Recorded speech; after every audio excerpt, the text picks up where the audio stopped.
So as we move into things like one-arm cleans, again, it takes a little time to break some habits. Like one big habit you're probably gonna have to fight is cueing things like squeeze the glutes. As we've talked about, you're not walking down the street going, hey, you know what I feel like doing? Gotta squeeze those glutes a little bit more, helps. That's not what happens. It's me driving down. If I drive really hard down, I have no choice but to squeeze the glutes. And that creates a chain reaction up my core, up into the lats, and it sort of links everything here. So again, just be careful with the communication you give people. Sometimes the issue is that we just give poor cues, and that's okay, we've all been there, but just don't keep repeating it.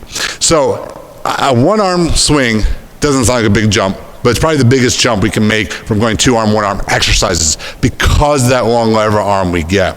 It feels very heavy in people's hands, and what ends up happening a lot is people start to drop this way, they start to squat the pre-swing as they do repetitions, and you see the bottom of the kettlebell start to drop low in that triangle. The triangle during the swing is where I start looking at everything. If it's dropping below that triangle, we know we have issues in the movement.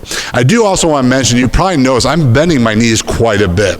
So again, I think a big misunderstanding with the hip hinge is that you're not bending your knees. You're bending your knees, but you're just getting your hips back. Remember, the more I get my knees bent, the more I can preload my hamstrings and my glutes. If I get here, I can't load up my glutes and my hamstrings very well. I tend to feel it more in my low back.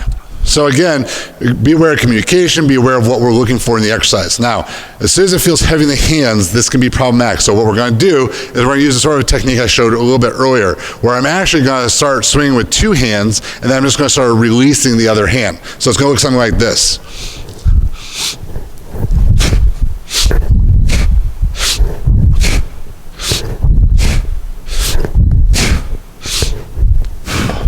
So what I did is I got a little bit of the movement in the groove, and then I start to remove that hand.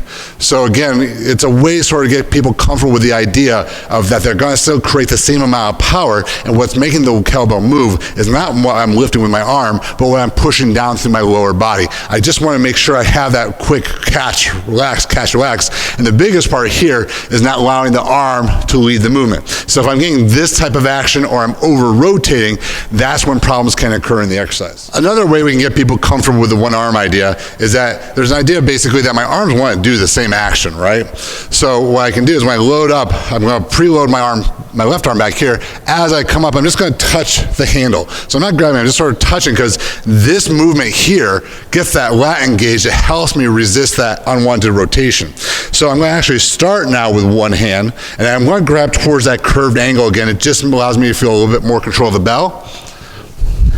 I'm going to preload that left arm, and when I get going,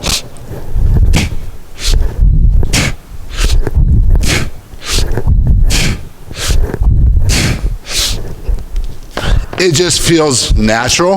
And so for a lot of people, that can just make them more comfortable, because it's a big leap. I can't give you a number. I don't know if it's double, but the amount of force you have to resist is so challenging for people that they can't feel like they can get into their hips. So again, they become reliant upon that upper body.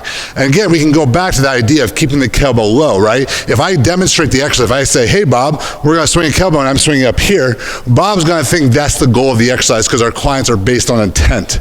So if I show him only to here, he might be more in a position to understand how to manage that anti-rotation, how to keep rooted in the ground. That's again where we have to go back and look in the feet. Are they losing their toes, and other factors that will make them not successful during the exercise.